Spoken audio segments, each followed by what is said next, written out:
disculpad estos ajetreos iniciales que han sido motivados por un motivo que nos llena de gozo, y es el cariño y el reconocimiento que tenemos a José Luis y que haya hecho que nos haya desbordado la convocatoria. Tenemos que agradecer también al personal de mantenimiento que a la carrera nos haya improvisado todos los medios para que lo podamos desarrollar. Vamos a dar comienzo a este acto, que es un acto solemne, pero al mismo tiempo entrañable y repleto de cariño y de gratitud hacia José Luis, que ha impartido durante tantísimo tiempo en la cátedra de la palabra. Yo no me voy a extender porque vamos con el tiempo justísimo, pero simplemente en nombre del Instituto, pues muchísimas gracias de verdad por tu tenaz, pertinaz, constante y hasta terca defensa de la causa del Instituto de Pastoral. Le vamos a echar de verdad muchísimo de menos. Pues os presento la mesa, está presidida por el vicerrector de la Universidad Pontificia de Salamanca, don José Manuel Alfonso Sánchez, que representa al rector y a la universidad, y el señor decano de la Facultad de Teología, de nuestra Facultad de Teología, don Jacinto Núñez de Prado. Vamos a... El acto consta de varios documentos. Nos va a saludar el señor decano. A continuación, la última laudatio correrá a cargo de Juan Martín Velasco. La lección nos la dará lógicamente José Luis Corzo y concluirá el acto el señor vicerrector. Así que el señor decano tiene la palabra. Muchas gracias. Estoy aquí esta mañana con mucho gusto, tanto desde el punto de vista personal como institucional. Personalmente me sumo al grupo numeroso de compañeros y amigos que quieren acompañar a José Luis en esta sesión académica de homenaje. Institucionalmente traigo la representación de la Facultad de Teología de la Universidad Pontificia de Salamanca para agradecer al profesor Corzo los servicios tan generosos y cualificados que ha prestado a nuestra facultad, especialmente en este Instituto Superior de Pastoral. Dicho esto, quisiera decir tres cosas breves. La primera con relación a este acto, la segunda yendo de Madrid a Salamanca y la tercera trayendo Salamanca a Madrid. La primera con relación a este acto. Lleva el nombre de última lección. Prefiero llamarlo lección jubilar. Me cuesta creer que el profesor Corzo vaya a cerrar la boca y no vaya a tener más lecciones. Ni él lo va a hacer, ni nosotros queremos que lo haga. Al llamarla jubilar, sin embargo, concentramos en esta lección tantas y tantas lecciones dadas a lo largo del tiempo en distintos centros y concretamente en nuestra facultad, sobre todo en este Instituto de Pastoral. Al recordar esas lecciones, reafirmamos nuestra esperanza en la fecundidad de las mismas. Dice el apóstol Pablo: ningún esfuerzo humano hecho en el Señor queda baldío. El trabajo, hecho con dedicación y rigor, realizado por José Luis, encontró y encontrará sus frutos, con aquel dinamismo de la semilla del reino que crece poco a poco hasta hacerse grande sin que el hombre sepa cómo. Lo segundo decía de Madrid a Salamanca. Mi experiencia personal ha sido que el profesor Corzo ha transitado este camino de ida y de vuelta con convicción, con coraje y con mucha fidelidad. Siempre ha asistido a los consejos de facultad y a los actos académicos más importantes de la universidad. No fallaba nunca. Con una presencia, diría, nunca neutra, sino viva, incisiva, haciendo valer, a veces con contundencia, los vínculos de esa relación entre este Instituto de Pastoral y la facultad y, en general, la universidad. Tengo la impresión de que sin esa fidelidad de Corzo, hoy las cosas no serían iguales para este Instituto Superior de Pastoral. Tercer y último comentario la presencia de Salamanca en Madrid. Decía que José Luis ha recorrido este camino de ida y de vuelta. Y lo mismo que ha hecho presente al Instituto de la Universidad Pontificia de Salamanca, ha hecho significativa la presencia de la Ponti en Madrid. Recuerdo que hace no mucho tiempo le leí en Vida Nueva un artículo que expresa de forma muy clara esta conciencia que él tiene de que el Instituto es una presencia muy cualificada de la teología de Madrid. Decía Corzo en aquel artículo, muy bien dicho, yo lo diré ahora pobremente, que la teología en Madrid tiene 3 universidades con sus respectivas facultades de teología. Comillas, San Dámaso y la USA. Por cierto, desde el punto de vista histórico, si no me confundo, la USA sería, como presencia en Madrid, la más antigua. Pues bien, no me alargo más. Sirvan estas palabras para trasladarte mi afecto personal, también, como decía al principio, la gratitud institucional por parte de nuestra facultad, igualmente los mejores deseos para el futuro.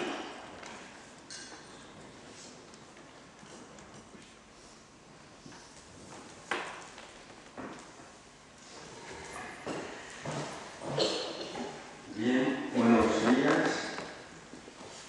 La verdad es que no necesitaría decirlo, pero me gusta decir que me es muy grato ofrecer el elogio del profesor José Luis Corzo, en adelante será Corzo, como el que gusta, a secas,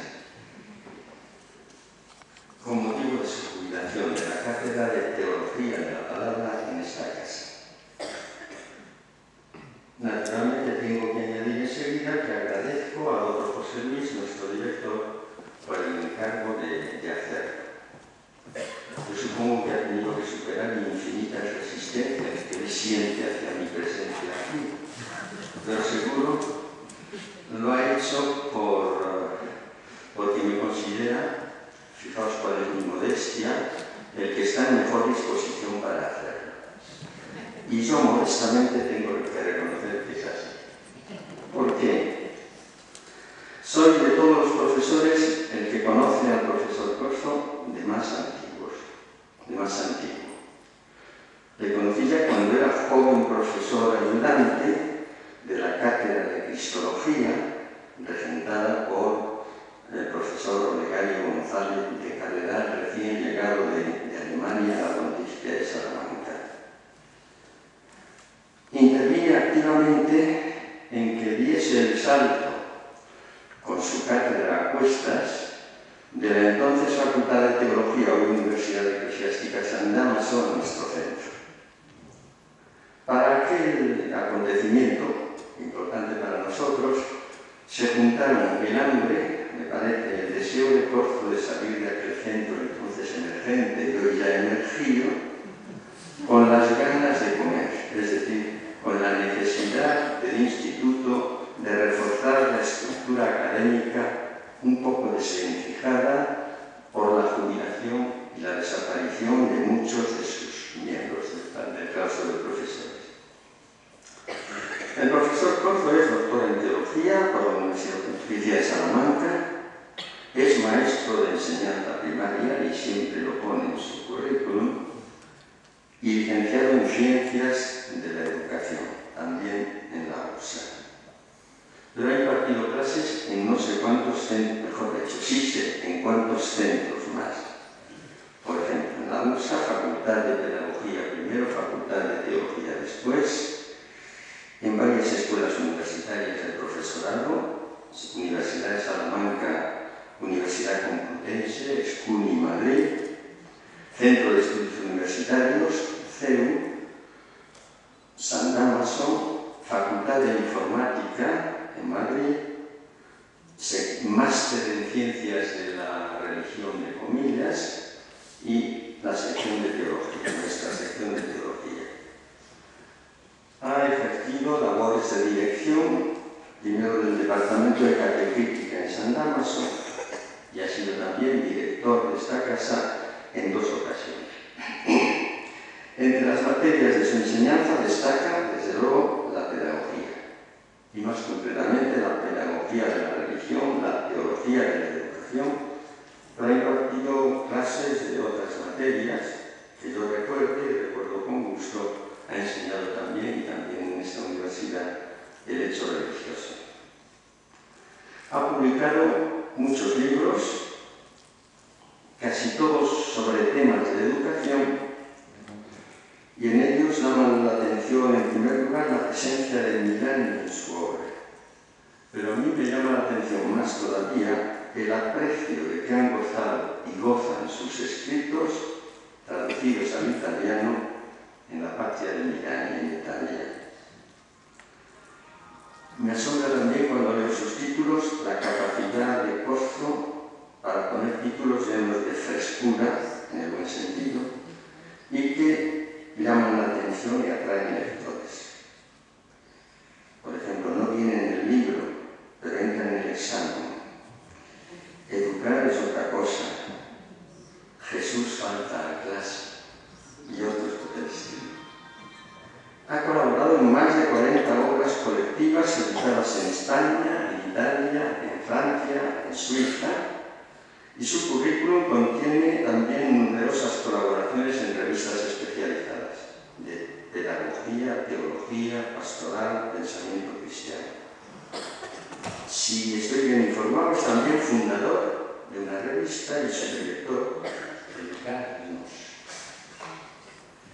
Que Corzo se ha dedicado a la pedagogía es una evidencia que salta a la vista solo con recorrer los títulos de sus escritos.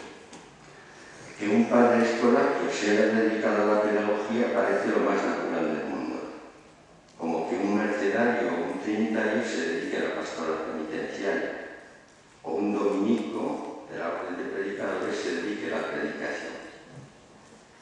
No sé si José Luis se ha dedicado a la pedagogía por ser escolapio o llevaba ya la tendencia a la pedagogía cuando se hizo escolapio, porque se sentía vocacionado a la pedagogía.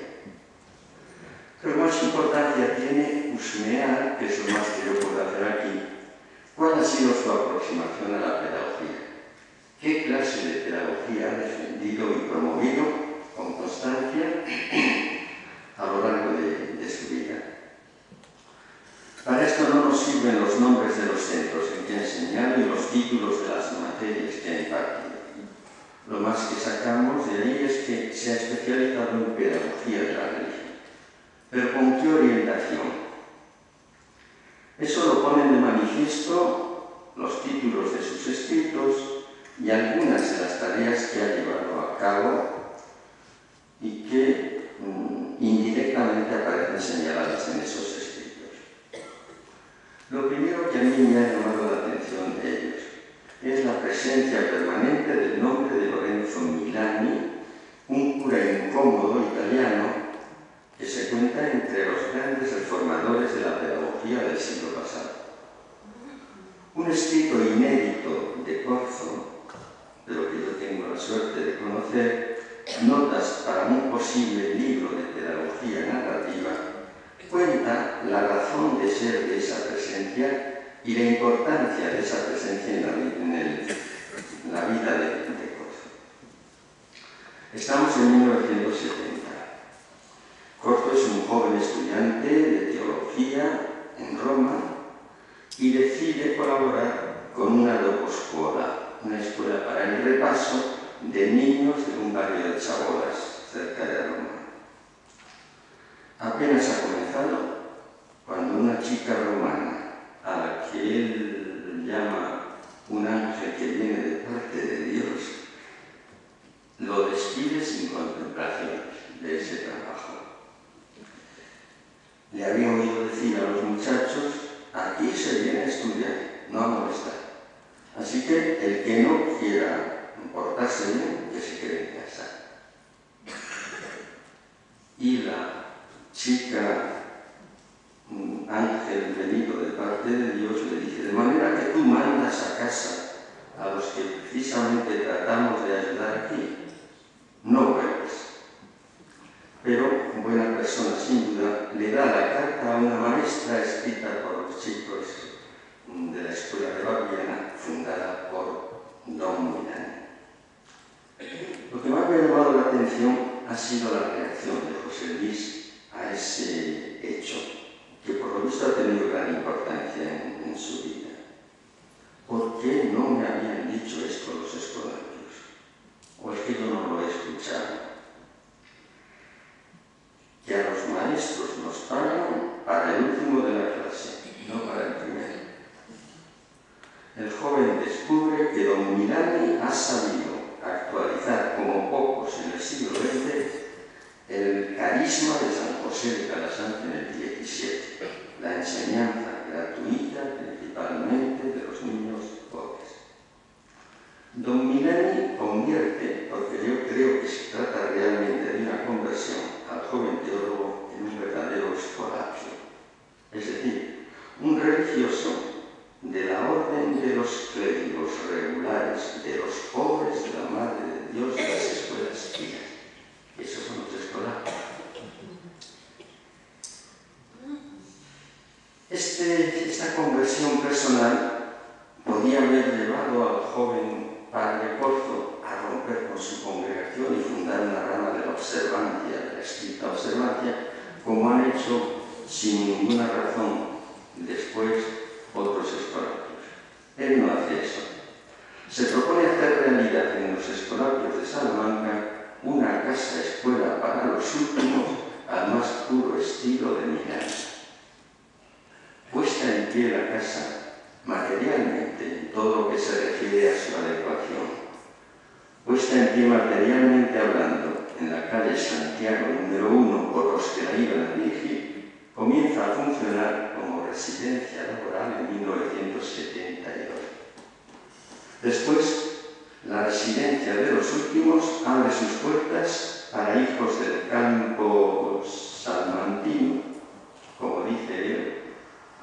Cambiamos de últimos, muchos de ellos hijos de trabajadores del campo emigrantes a Suiza y Alemania en aquel tiempo.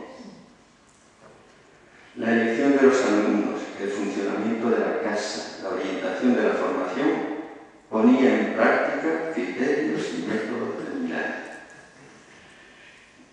Estudios dirigidos, lectura en común del periódico, redacciones semanales, entrevistas a huéspedes, escritura colectiva. El reglamento se resumía en dos palabras: sinceridad y trabajo. Se trataba de dotar a los muchachos, en palabras de don Milani y de Corzo, del alma de la palabra y del razonamiento. Con la escuela y en torno a ella había surgido una comunidad de base de cuyas celebraciones participaban también libremente, por supuesto, los muchachos de la escuela. Luego vino la granja escuela, que se daba a conocer en la estación de autobuses de Salamanca con una frase digna y a la altura de la institución.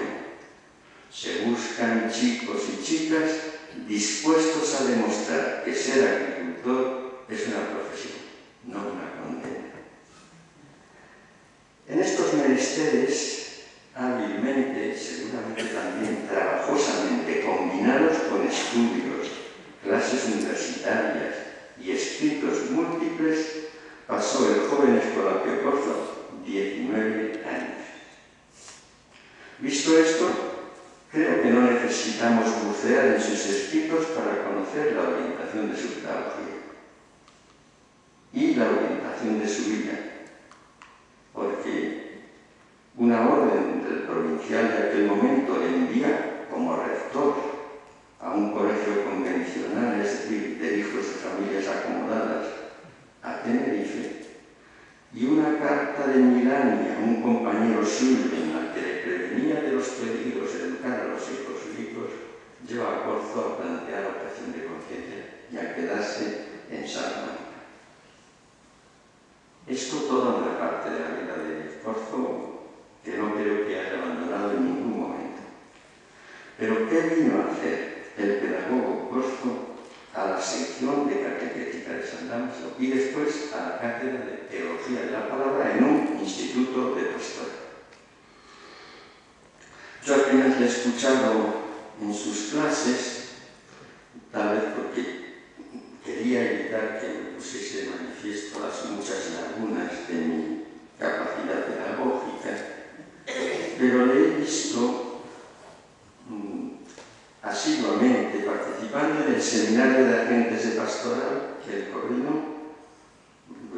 varios años y en las sesiones de lectura creyente de la realidad también animadas por él.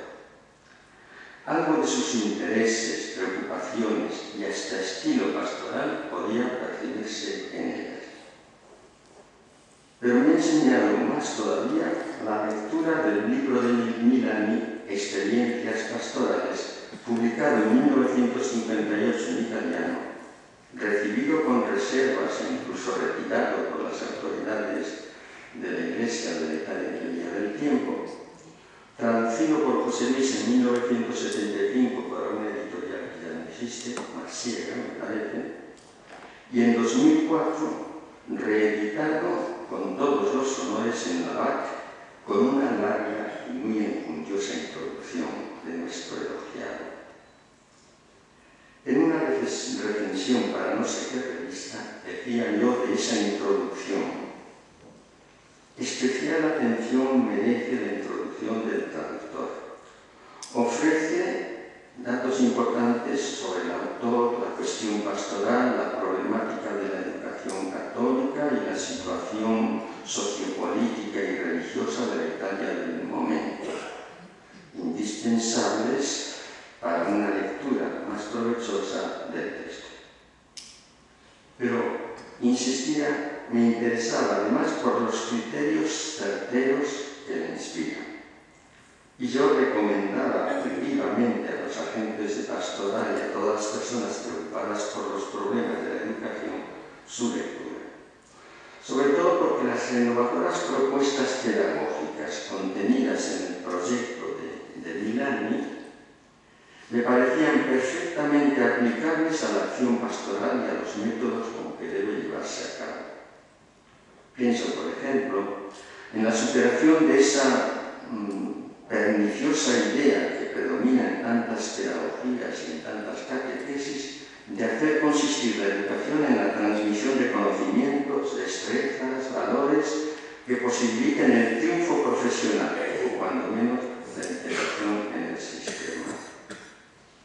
Una mala comprensión de la pedagogía que trasladada a la acción pastoral se traduce en la transmisión de doctrinas, normas o formas de vida, en definitiva, mediaciones, olvidando la iniciación de las personas en la experiencia de Dios, en el encuentro con Jesucristo, del que surgiría el ejercicio de la relación con Dios, de la que surgen todas esas mediaciones. Pero más importante, incluso que la introducción del traductor, era el libro mismo. Lo era además para conocer las orientaciones y criterios pastorales del traductor. No es que os vaya a infligir la lectura de la recensión completa, pero tomo unas líneas que me permiten descubrir rasgos de la comprensión, no ya de la pedagogía, sino de la pastoral de nuestra vida.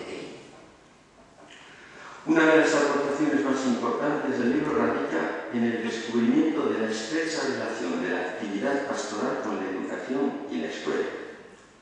Primero, porque al iniciar al alumno en la toma de la palabra por la que se hace cargo de la realidad, al despertarle al conocimiento de sí y de su propia divinidad, al facilitarle los recursos para descubrir el desorden social y las ideologías que lo encubren y lo sancionan, la educación es preámbulo indispensable para el logro de un cristianismo personal. Y además, porque la escuela constituye el octavo sacramento, la expresión no sé si es de Milani o de Corzo, lugar del encuentro del Evangelio con las actitudes personales que convertir y las estructuras sociales que transformar. La visión de la pastoral presente en el libro y en su traductor explica la importancia de la presencia de la pedagogía en un programa de formación pastoral. Presencia que el profesor José Luis Corzo ha asegurado durante casi 25 años con dedicación y competencia ejemplares que yo, aunque no sea el más indicado para hacerlo, termino agradeciendo en nombre de todos. Muchas gracias, José Luis, que Dios te lo pague.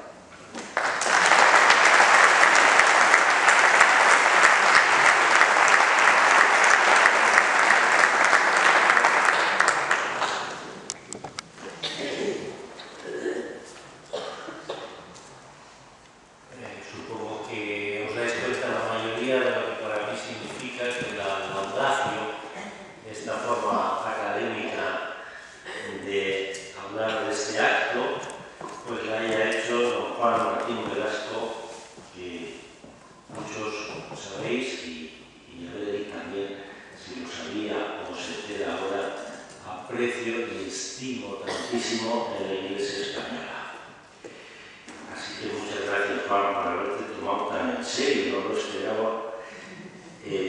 La laudacio que, bueno, pues seguramente no merezco, pero lo que no merezco seguro es al alabante o al alabador, al que hace la laudacia. Os saludo a todos uno a uno y os saludo a la milaniana. Don Milani decía, desde el primer redén, hoy se lo merecen doblemente porque han tenido que trabajar de prisa y corriendo, así que os saludo a todos, desde el primer conserje al último vicerrector y al último decano. Así lo decía él. Voy a abreviar porque yo había calculado que terminaríamos a la 1, visto que se adelantaba a las 11:30, y como ha habido este retraso por el salón y demás, intento comprometerme a estar media hora hablando y cortar un poco del texto, que luego ya sabéis que se publica en las revistas salmanticenses. Así que intentaré terminar a la 1, para que no os pongáis nerviosos y no paséis mucho frío, porque este salón está un poco destemplado. Bien, mi última lección, que prefiere el señor decano, como os ha dicho, que llamemos la lección jubilar. El rector me ha puesto esta mañana un email diciendo que él prefería que se llamara la prima lección de lo que ahora viene, la primera lección de lo que viene la jubilación. Pues yo la he titulado La historia, lengua de Dios en teología pastoral. Paréntesis, Don Milani, por ejemplo. Una palabra sobre este título. ¿Qué significa la historia, lengua de Dios? Evidentemente no me refiero a la lengua, sino al lenguaje. Al lenguaje. En tiempos trabajé en otro libro con los compañeros de aquí del instituto que vinieron todos a Salamanca para la cátedra de Domingo de Soto, que me la confiaron el curso 1995-96, y entonces trabajamos con una metáfora similar con este título: escuchar el mundo, oír a Dios. Como ha dicho Juan, que lo ha debido de notar por su cuenta, a mí los títulos me traen muchos quebraderos de cabeza. Para este de hoy, la historia, lengua de Dios en teología pastoral, he hecho muchas consultas. Por aquí estará Felisa, a la que consulté, y Antonio, y Sandra, y más gente. Escuchar el mundo, oír a Dios, me decía Olegario. No, es oír el mundo y escuchar a Dios. No, si ya lo sé, pero yo quiero decir otra cosa. Yo quiero decir que a Dios se le oye en el mundo, porque si no, no vamos a oír nada. Y hoy, en esta versión, que es todavía audio, versión audio, en la Semana de Teología Pastoral, en este mismo salón, en el mes de enero, lo cambié a la versión vídeo y dije, los tragaluces de lo divino. ¿Por dónde entra lo divino? Pues entrará aquí en esta oscuridad nuestra por algún tragaluz, por algún agujero. Bien, pues en esa línea está y por eso he elegido este asunto. Dios ha hablado a nuestros padres, dice la carta a los hebreos, de muchas maneras, en múltiples ocasiones, por los profetas. Y últimamente nos ha hablado por su Hijo. Tanto los profetas como su Hijo han entrado en la historia humana. Y ya me animé a esto de la lengua por un soneto de Blas de Otero, que me fascina y que conocéis. Lenguas de Dios, decía él de sus sonetos, lenguas de Dios, preguntas son de fuego que nadie supo responder. Vacío, silencio, yerto mar, soneto mío, que si acompañas mi palpar ciego. Así que también nuestra búsqueda de Dios es lengua de Dios mismo, porque o tú y yo jugando estamos al escondite, Señor, o la voz con que te llamo es tu voz. Otra palabra sobre el subtítulo, que ya no hace falta. Pero este hombre no deja de hablar de Don Milani, nos lo ha recordado Juan. Timeo hominem unius libri. Temo al hombre de un solo libro. Pero cuidado, tiene dos interpretaciones. Una, que pesado, que ignorante, solo habla de lo mismo. Y dos, que se atribuye a Santo Tomás. Cuidado con él, porque en ese libro está impuesto. Bien, pues no tengáis miedo de recibir hoy a Don Milani en una facultad de teología. Él tuvo mucho interés en que su arzobispo le invitara a dar clases de práctica pastoral en el seminario, y no lo logró. Yo fui tímido cuando publiqué este libro que Juan recensionó en Villanueva, y como era entonces yo el director, no hice una presentación en el Instituto de Pastoral, pero me tomo la revancha ahora. Y os digo que es un buen libro para el Instituto de Pastoral, las experiencias de Don Milani. Vamos a dejarle entrar en una facultad de teología a este buen cura que ahora cita a los cardenales, Rabasi últimamente, Piovanelli, que citó Juan XXIII, etc. Juan XXIII con problemas que ya explicaré en otro momento. Así que hoy me permito leerle de pie cuando le cite, por eso traje el atrevido. Primer punto de mi charla, la historia de Dios. ¿Qué es eso de la historia de Dios? En nuestra fe cristiana todo indica que Dios ha tenido tiempo para el hombre. Lo que me parece que significa que se entretenía con él, tal vez a la hora de la brisa en el jardín, Génesis 3:8. Pero que eso sin duda le ha enredado en nuestra historia, y eso quiere decir el nombre de Yahvé. El que anda ahí, el que está ahí, ese es el Señor quien lo ha hecho.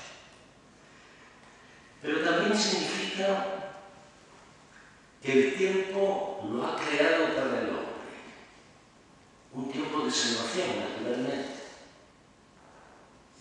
Recientemente me ha conmovido mucho esta fórmula al enterrar a un amigo en Salamanca. No es que duramos más o menos, sino que tenemos el tiempo que Dios nos da y hay que acogerlo. Sin embargo, ninguno de estos dos significados suenan bien en nuestro mundo secular. Hoy la historia solo no está, y es interminable, indefinida, sino infinita. Es un eterno retorno. Y al Dios cristiano, además, ya no se le espera en la historia a cada paso.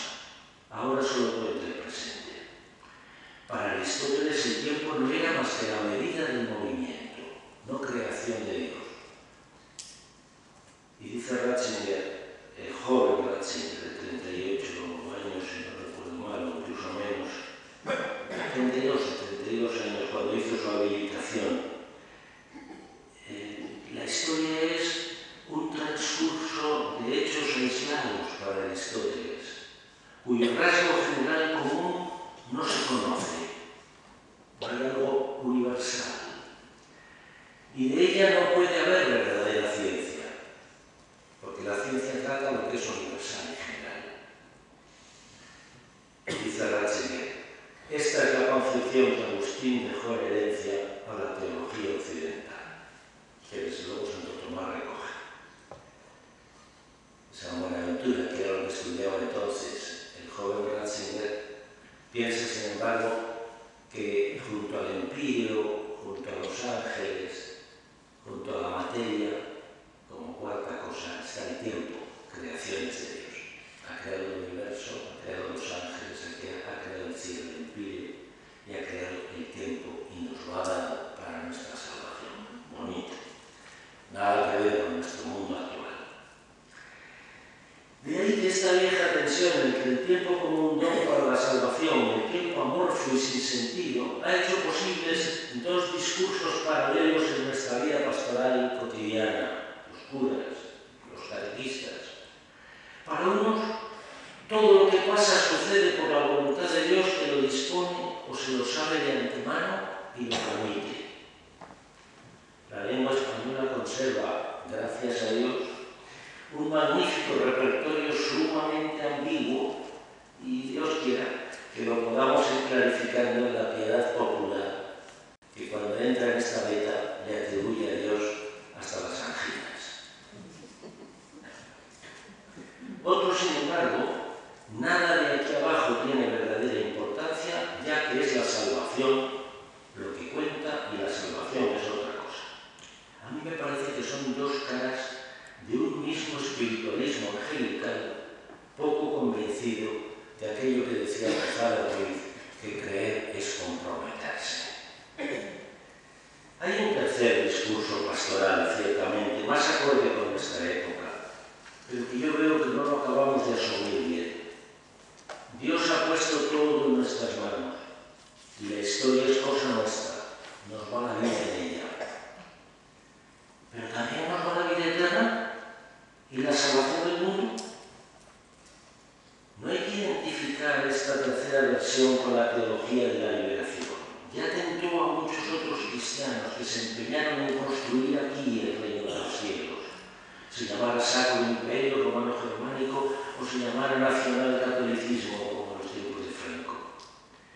Y pusieron a su servicio muchos cálculos y muchas estrategias.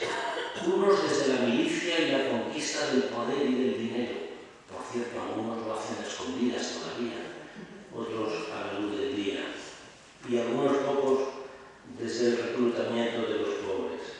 No están todos en el mismo saco, ciertamente, basta leer el Evangelio, pero sí que hay un cierto aire de familia común.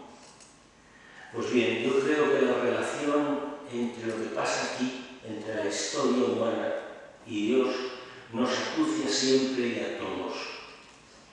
Y no podemos tampoco resolverla aduciendo que sí, que Dios estuvo en nuestra historia, en una historia sagrada, eso sí, pero que ya se acabó con la muerte del último apóstol. Porque eso me parece que es recurrir a una historia confesional, la nuestra, y dejar fuera de ella las religiones no cristianas, las ideologías ateas y a tantas víctimas anónimas de la humanidad.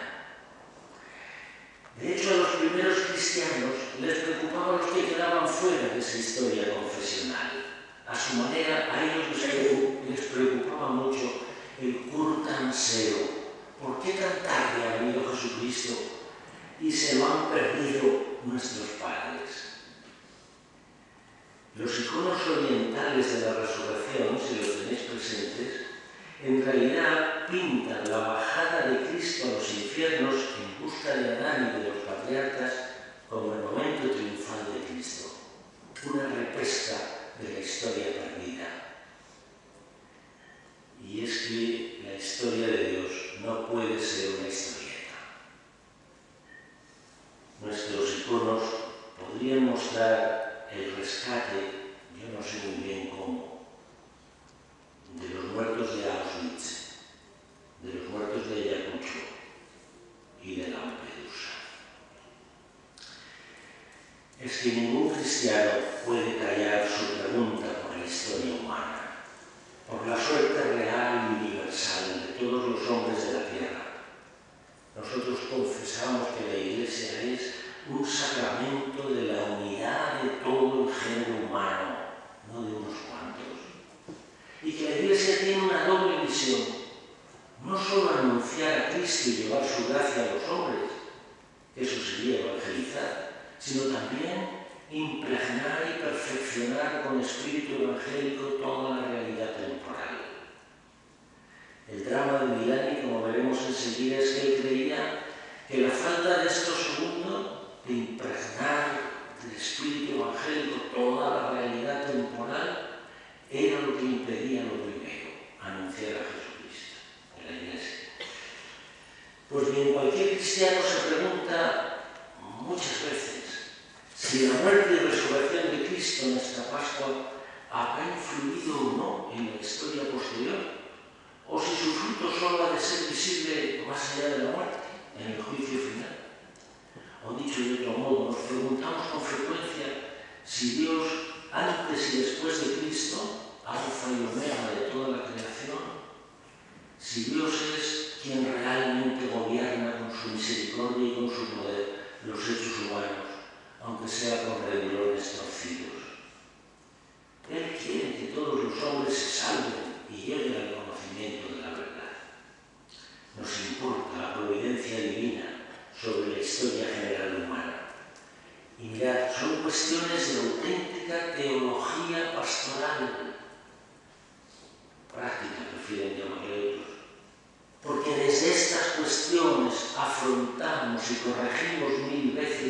nuestra cuádruple tarea pastoral: evangelizar, celebrar los misterios, servir a los hermanos dentro y fuera de la Iglesia y vivir en comunidad. ¿Cuál es el drama pastoral de Milani? Él, converso a los 20 años, con un gran bagaje cultural y familiar de raíces judías autoburguesas, ingresó muy pronto en el seminario recién convertido en 1943 con los alemanes a la puerta del Cistercio, allí a Florencia, y fue ordenado a los 24 en el 47. Yo no le conocí porque vivió solo 44 años y cuando yo me entero de su libro, con aquella muchacha que me dijo: toma, léete eso y márchate de aquí, que tú echas a lo que nosotros queremos ayudar, pues era el año 70 y él había muerto en el 67. Pues este hombre, cuando entra en el seminario, en la vida cristiana, etc., descubre con nombres y apellidos la pobreza real de aquella Italia que salía de la Guerra Mundial y del fascismo. Después de 7 años en una primera parroquia, que es donde prepara su libro de experiencias pastorales, que, como decía Juan, he editado en español 2 veces, es la única traducción que se ha hecho. Lo ha hecho contra viento y marea porque está prohibido. Este libro, a pesar de llevar el prólogo de un arzobispo y el nihil nostra de un cardenal nada menos que Elia de la Costa, que tiene una causa de beatificación introducida, lo retiró el Santo Oficio en uno de los primeros actos firmados por Juan XXIII, que probablemente del tema salió muy poco, pero estaba prohibida su traducción. No solo lo traduje en Marsiega, que era de PPC, sino en la vaca. Nadie se ha enterado. Ha pasado tanto tiempo que hoy aquel cura proscrito al que ascendieron a la montaña, a un sitio sin agua, sin luz, sin teléfono, sin carretera, un exilio, alguien que hablaba 6 lenguas y tenía ese pasado y esta conexión y esta resonancia. Fijaros cómo es cerca, cerquísima de nosotros, que es verdad, que a cuál de vuestros profetas no apedrearon vuestros padres y los siguen apedreando. Cuando veáis a alguien con piedras en las manos en la iglesia, mirad a ver a dónde las tira, porque seguro que viene un profeta. Pues bien, él vio entonces que tenían todo en las manos y que se hundía por el comportamiento político de la Iglesia en aquel momento, que con la democracia cristiana tuvo mayoría absoluta en el 47 y en el 48, y vamos a escuchar.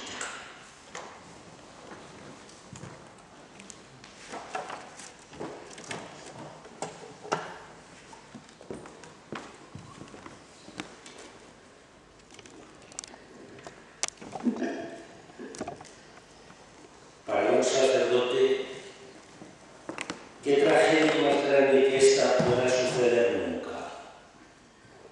Ser libre, disponer de sacramentos, cámara, senado, prensa, radio, campanarios, púlpitos, escuela, y con toda esta riqueza de medios divinos y humanos, recoger el bonito fruto de ser escarnecidos por los pobres, odiados por los débiles, amados por los más poderosos, tener la iglesia vacía, verla vaciarse cada día más, saber que pronto no habrá nada que hacer para la fe de los pobres. Estando así las cosas, dice en una carta, es más sabio reducir los términos a una sola y simplicísima elección personal, o con Dios contra los pobres, o sin Dios con los pobres. Y habiendo yo elegido estar con Dios y con su Iglesia, no queda más que rezar por los pobres que pisoteamos y tratar de confesarse a menudo para estar dispuestos al severo castigo de Dios, que no tardará en venir a indicarnos el camino nuevo. Este mismo sentimiento lo traduce en la dedicatoria del libro Experiencias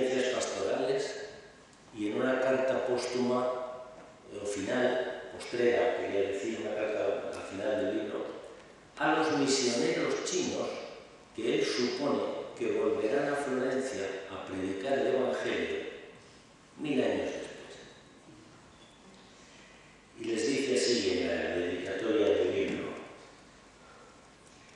este trabajo está dedicado a los misioneros chinos del Vicariato Apostólico de Etruria, Etrusco, para que al contemplar las ruinas de nuestro campanario, seguramente estaba pensando en el campanario de Giotto, al lado de Santa María del Fiore, al contemplar las ruinas de nuestro campanario y preguntarse por qué fue tan dura la mano de Dios sobre nosotros, tengan de nuestra propia confesión una respuesta satisfactoria.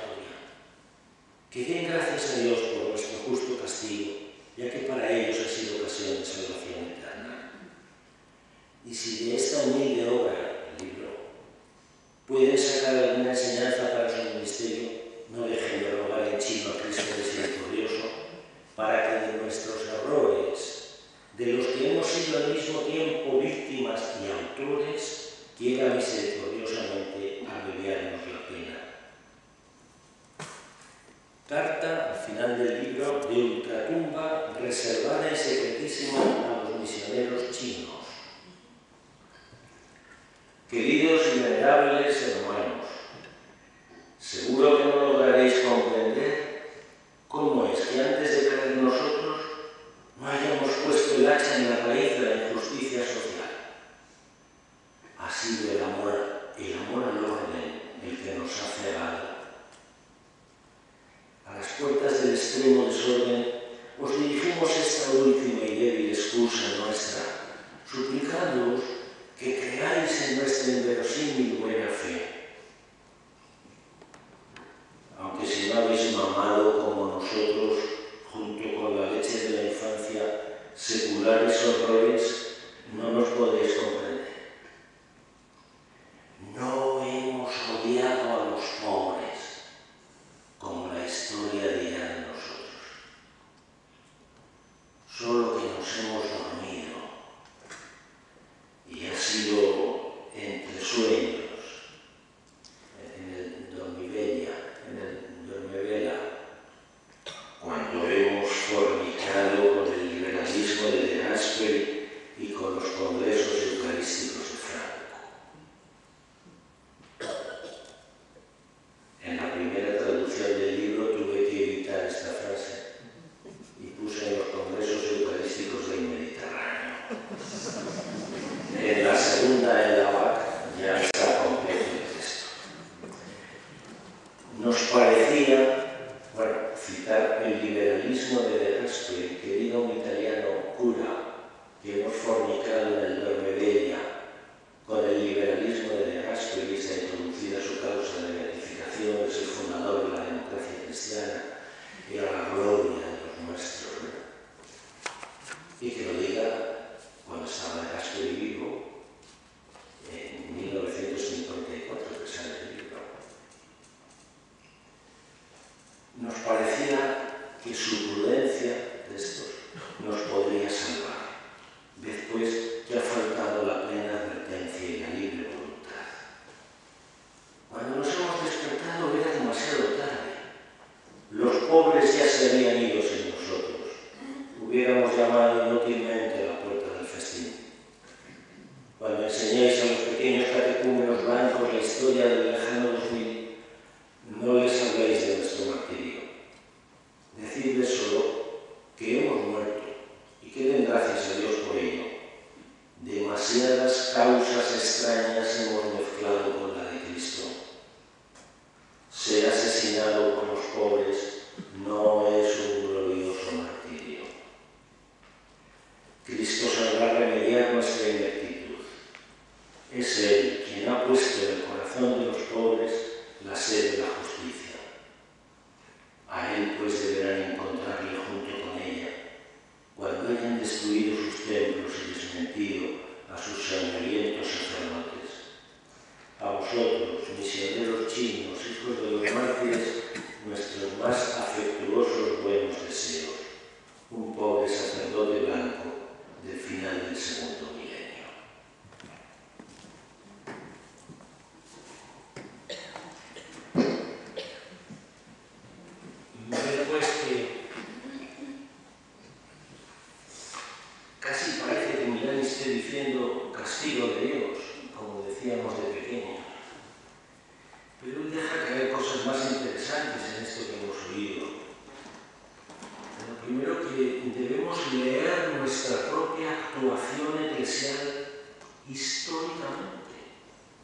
con experiencia y razón, dice él,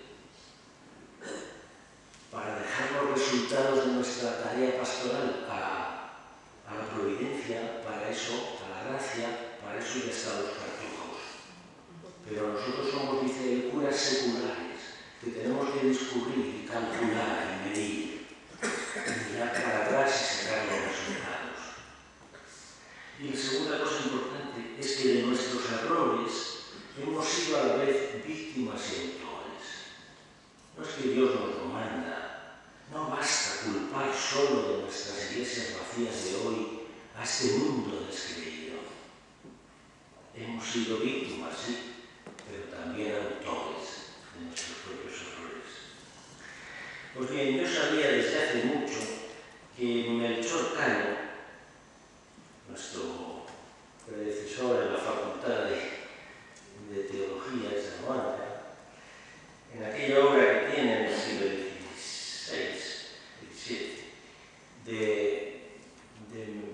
del Office Theologicis, decía que son ignorantes en todo los teólogos en cuyos escritos enmudece la historia. Hablar de Dios toda una vida sin saber la que está cayendo. Eso no le pasa al Instituto del Pastoral. Pero yo este verano me he leído algunos autores porque quiero saber más de este tema. No os lo dije al principio por abreviar, pero esta no es una última lección, sino en realidad es la lección pendiente, la que todavía no estoy estudiando. Bien, han hablado de este tema teólogos que ya veréis en las notas, pero vamos, Pannenberg es un clásico, que yo no he leído directamente, sino a través de Antonio González, Torres Queiruga entre los nuestros, Fackenheim, desde el mundo del judaísmo, la presencia de Dios en la historia, cuánto sufrieron, ¿verdad?, los judíos por el tema de Auschwitz, y lo han recogido también teólogos cristianos. Hay mucho tema detrás. Os hago un breve resumen. Pues estamos para hacerlo brevísimo. La Sagrada Escritura, atención, distingue bien la situación del Antiguo Testamento y del Nuevo Testamento. El Antiguo Testamento está esperando al Mesías en esta tierra y para esta tierra. El Nuevo Testamento ya lo ha recibido al Mesías. Y por lo tanto, algunos dirán que Cristo es el fin de la historia, como el propio San Agustín, y San Buenaventura dirá que es el centro de la historia y pensará cómo desde Cristo iluminar esta séptima edad del mundo, el séptimo día, ¿verdad?, cuando Dios descansó, a ver qué va a pasar. Así resumo lo que sería la historia de la fe medieval, para lo que me ayudó mucho el libro de las obras completas de Ratzinger, de su habilitación como catedrático de la Universidad de Múnich. He recurrido también a Karl Rahner, que os lo aconsejo siempre porque nunca defrauda. Entonces él dice algo que me parece muy bien tener 3 minutos, 2, para recordar aquí. Escuchadlo así. Nuestra fe cristiana no admite confusiones en este punto. La historia se declara como el ámbito en el que no se encuentra la salvación, como el ámbito de lo provisional, de lo inacabado, de lo ambiguo, de lo dialéctico. Toda utopía intramundana de salvación está ya rechazada de antemano como doctrina a condenar. La salvación es don de Dios y no conquista nuestra. Y la salvación no pertenece al futuro, ya acontece ahora, ¿o no lo notáis? No se confunde con la salud, ni con el progreso, ni con la paz siquiera. Dios la ofrece con su luz a todo hombre que viene a este mundo, y ni siquiera es propiedad de la Iglesia.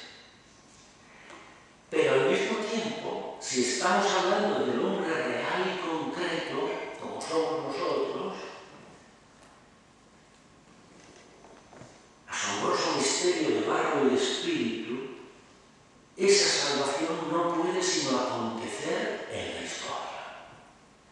Necesariamente, bajo la libertad de cada hombre, existe con la profundidad coexiste con la historia profana, pero solo el juez justo al final atestiguará o no nuestra salvación.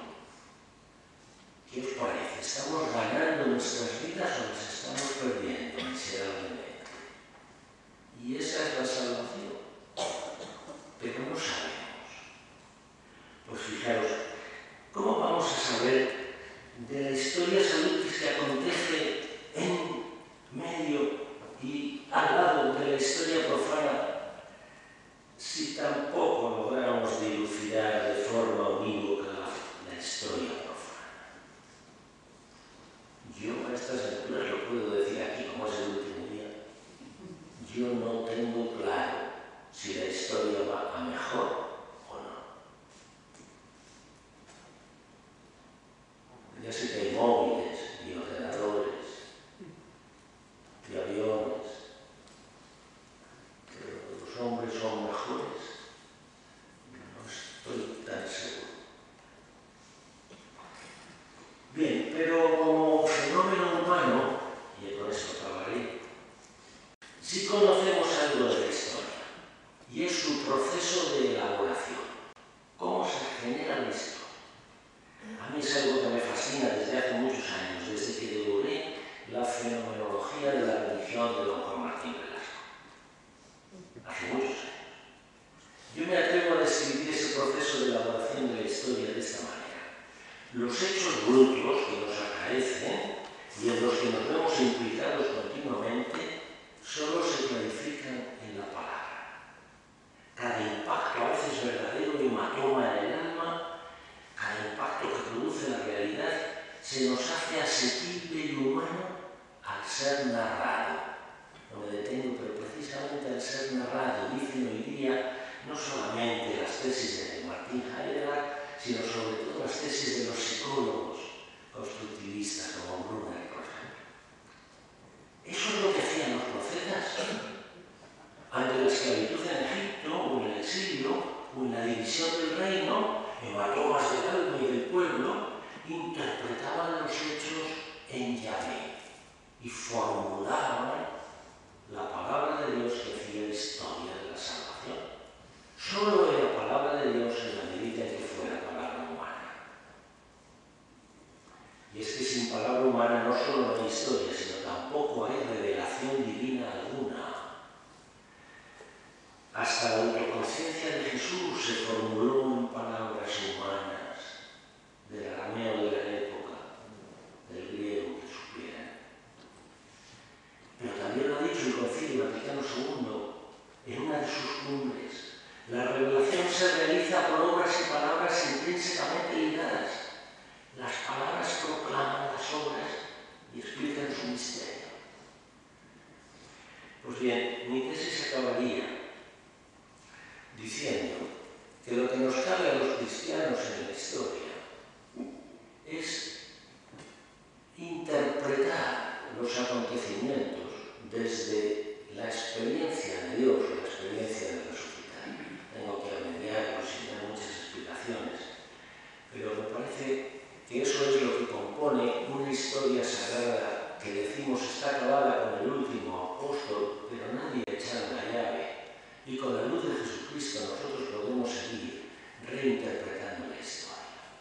Ahora que parece que el Espíritu del Señor, recordad que el Espíritu es el que alienta el corazón, en forma de aire que se puede articular en forma de palabras.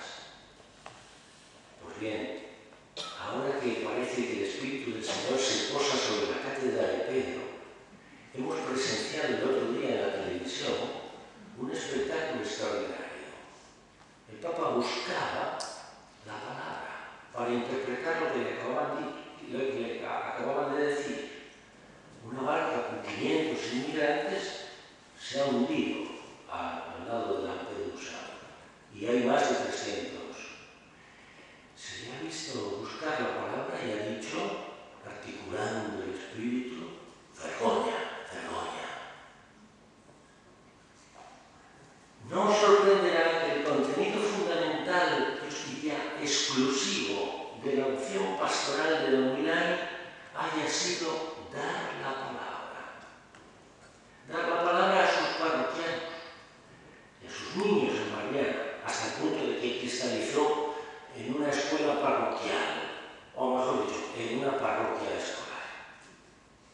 Pero atención, dar la palabra en castellano es 3 cosas en menos. Cederla en el turno, ahora le toca a usted. Es también darse con ella, te doy mi palabra. Y es también, lo más corriente, enseñar a hablar con las palabras del maestro y con el mundo mental del maestro. Esa parece ser la misión de la escuela actual, integrar a los alumnos en la sociedad. Una misión conservadora, pero necesaria.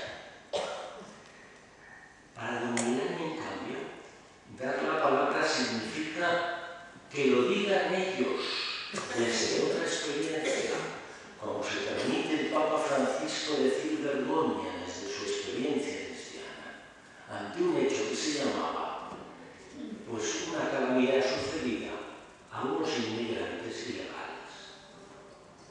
Bergoña. Don Milani decía, nuestra escuela evidentemente va a estar dedicada a Sócrates y no al Sagrado Corazón, precisamente como homenaje de la rendición de la cultura y del tipo de catolicismo imperante ante los pobres, ante los nuevos elegidos. Así que no les entregaremos las cosas que hemos construido y que se están cayendo por todas partes, sino solo las herramientas del oficio. Esto es, ante todo, la lengua, las lenguas, para que ellos construyan cosas completamente diferentes de las nuestras y no bajo nuestro alto patronazgo ni nuestra complacencia paternal. Yo había prometido terminar antes y sacrifico unos textos más, pero ya no os doy más la palabra. ¿Qué aportan los cristianos a la historia entonces?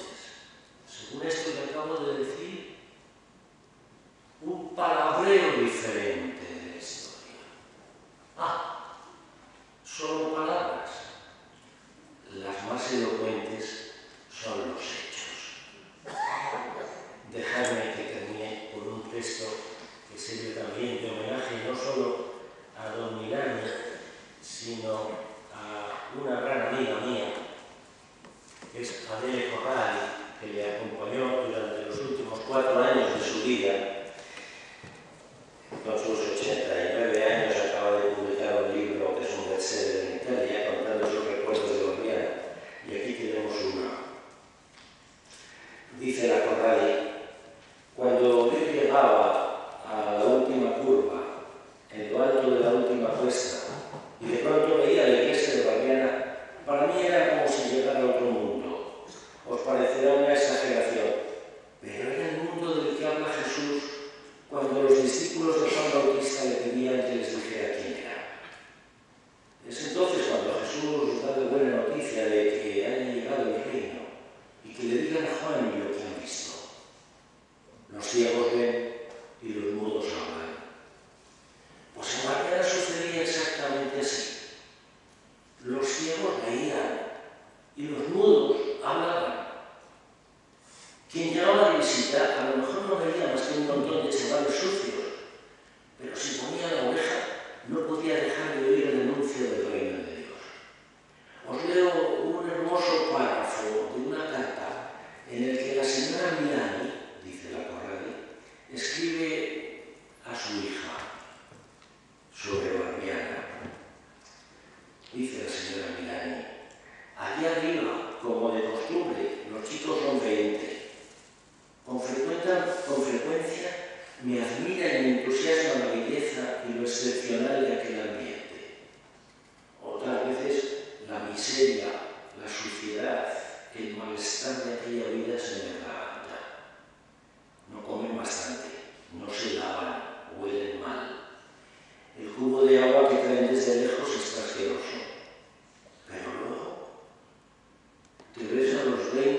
distintos de los nuestros.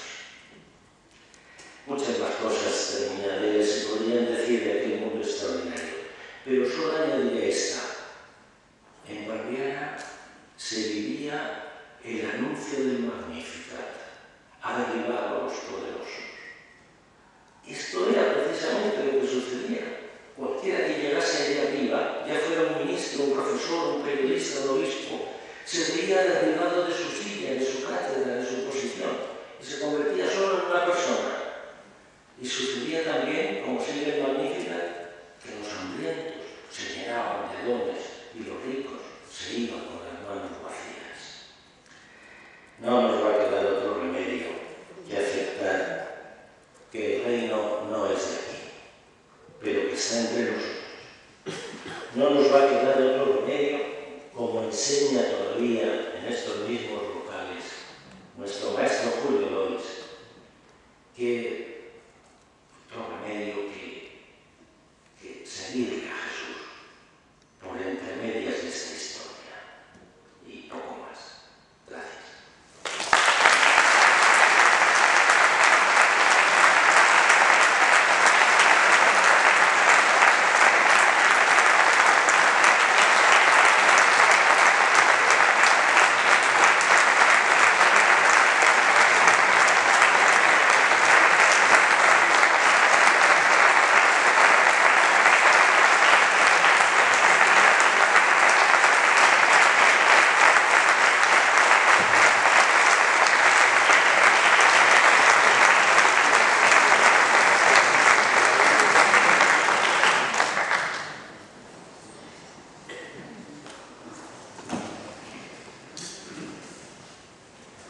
Buenos días a todos. Busco una palabra para cerrar este acto,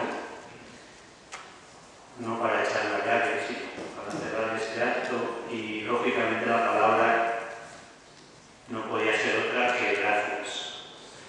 Los aplausos que acabamos de escuchar, pues creo que lo gracias. Gracias en nombre de la Universidad Pontificia de Salamanca, por tu constancia, por tu entrega, por tu vocación, por tu pasión y por tu fidelidad en ese camino de ida y vuelta al que aludía al principio el señor decano. La Universidad Pontificia de Salamanca te debe mucho, todo el mundo. Y gracias, sobre todo, en nombre propio. Yo te decía ayer que venía más como amigo que como vicerrector. Y es verdad. Hay un autor que se llama Michel Barlow, que escribió hace muchos años un librito que se titula Diario de un profesor novato. Y quiero citar una frase que a Corzo le va a gustar, si no la conoce ya, pero estoy seguro que sí, que dice: somos lo que somos por los encuentros que hemos tenido. Yo he tenido la suerte de encontrarme con él. La primera vez, y él se acordará muy bien, en una calle de Fuenteguinaldo, él iba buscando a un hijo del campo salmantino, que es primo mío, que se llama casi como yo. Él preguntaba por él y yo insistía que por quien estaba preguntando era por mí. No nos conocíamos de nada. Luego, lógicamente, ya ha habido otros encuentros, casi todos ellos en la universidad. Últimamente, por motivos de la Cátedra de San José de Calasán, donde también ahí has hecho una gran labor, lo mismo que lo hiciste en la Casa Escuela Santiago I, a la que se ha hecho referencia antes, y que ahora ya no es una Casa Escuela Santiago I, sino 6 o 7. Así que gracias por todo ello, gracias lógicamente por habernos dado a conocer, por lo menos a mí, a don Lorenzo Milani, un total desconocido, y supongo que mucha gente también aquí presente le ha conocido gracias a él. Y él sigue insistiendo. Aquí tiene en la mesa 4 libros, todos de él, y hasta hasta nos ha puesto una foto suya. Gracias. Gracias también por lo que a mí respecta. Yo provengo del mundo de la educación, trabajo en la Facultad de Educación de la Universidad Pontificia de Salamanca. Bueno, pues gracias por enseñarnos eso de que la educación es otra cosa. Y les invito a leer, si no lo han dicho ya, uno de sus últimos libros. Bueno, Milani se ha dicho también que era un cura incómodo. Yo creo que tú también lo eres. Y te animo a que sigas incomodándonos. Y nada más. Gracias